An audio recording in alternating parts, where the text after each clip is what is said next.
cloning. Yeah, we go way back. And I think the last time I was on Capitol Hill was to talk about invasion. And you have been stalwart on this issue. And we are behind you. You need to know that. You are not alone.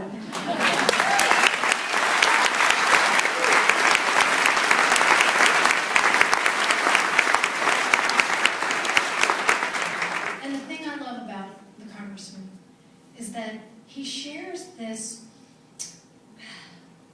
refusal to temper his tongue, to pander to the tolerance moment,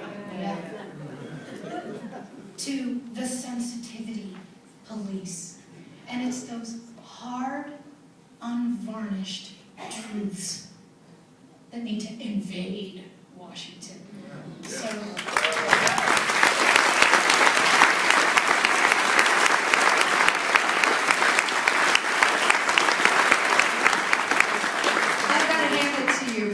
for sticking it out and staying there and doing the job that needs to be done, because I consider going to Washington an occupational hazard. I try to avoid it as much as possible. But you know, I always talk about what needs to be done to immunize people against beltwayitis. You know, that's what I saw when I was there.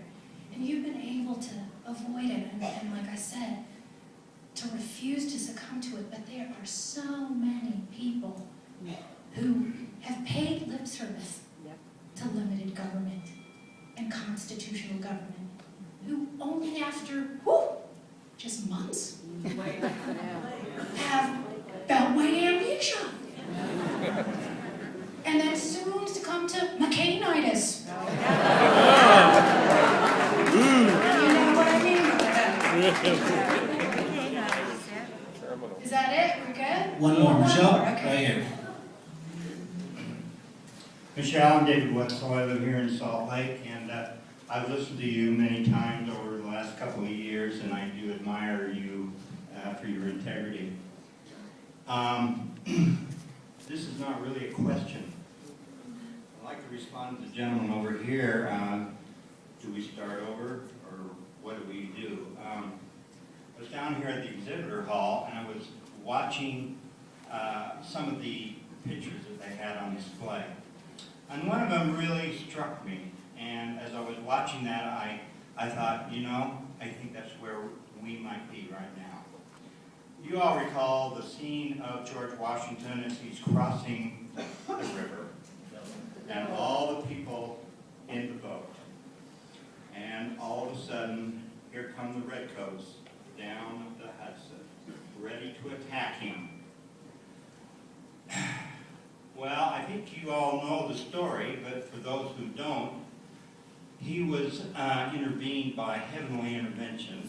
A cloud came over, and the British lost their way, and Washington saved his day.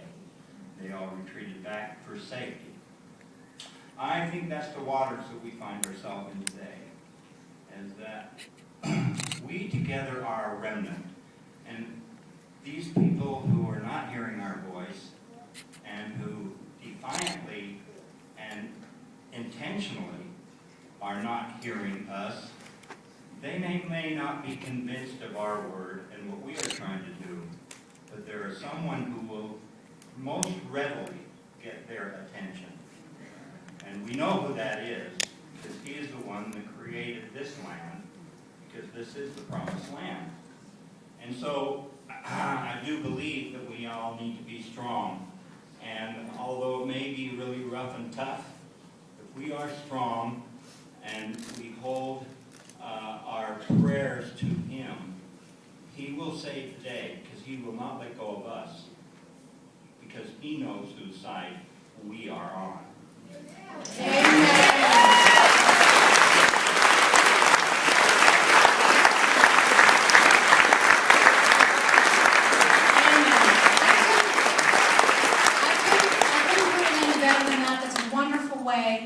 To end our discussion, pray hard, work hard, and let's keep our republic. Thank you very much.